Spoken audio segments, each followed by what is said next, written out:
It builds character to be a New York Jets fan. I'm here for this smoke. Dolan is a terrible owner. Mike Trout is by and large the best player in Major League Baseball. Nobody would notice him just walking down the street. I don't even think the ink was dry on his contract and he got fired. Welcome to Degree of Difficulty. I'm your host, Aaron Johnson. This week, I decided to drop an episode on Sunday because what else are you going to watch? The Pro Bowl?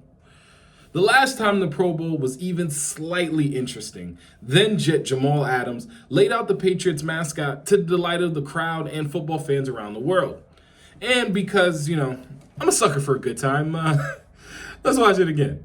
I'm finna go knock this mascot out. Go get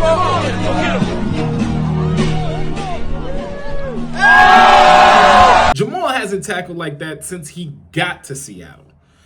But the bombshell news of this week came courtesy of former Miami Dolphins head coach Brian Flores filing suit against the NFL over discrimination in its hiring practices. The final straw for Flores actually came in the form of a text message with Patriots head coach and Darth Sidious stand-in Bill Belichick. In the exchange, Belichick congratulates Flores on getting the job with the New York Giants. A nice gesture, coming from a former boss. The only problem was Flores wasn't set to interview for the job until a few days later. Flores realizes that Belichick was texting the wrong Brian. The message was actually supposed to go to Brian Daboll, who interviewed prior and was eventually hired by the Giants. For all his greatness as a head coach, and there's a lot of it for Bill Belichick, he has the texting IQ of a young homeowner who's becoming their parents. Part of the issue between Flores and the Giants is really surrounded around the Rooney Rule. It's the rule the NFL put in place about 20 some odd years ago, which requires teams with head coaching vacancies to interview at least 2 outside candidates of color or face penalty from the league, usually in some form of losing draft picks or a fine. Flores believes that the Giants interviewed him not to gauge his aptitude to coach the team and, watch Daniel Jones trip over a blade of grass, but only to appease the criteria of the Rooney Rule. The NFL currently has only one black head coach in the league, Mike Tomlin of the Pittsburgh Steelers, who was hired back in 2007. Since 2015, 7 black head coaches have been hired in the NFL. All of them have been fired, and all of them have yet to receive another opportunity to be head coaches in the league, despite several of them being interviewed. Meanwhile, these coaches have all been fired and rehired elsewhere during that same time period. And one of those coaches is Adam Gase, which still blows my mind.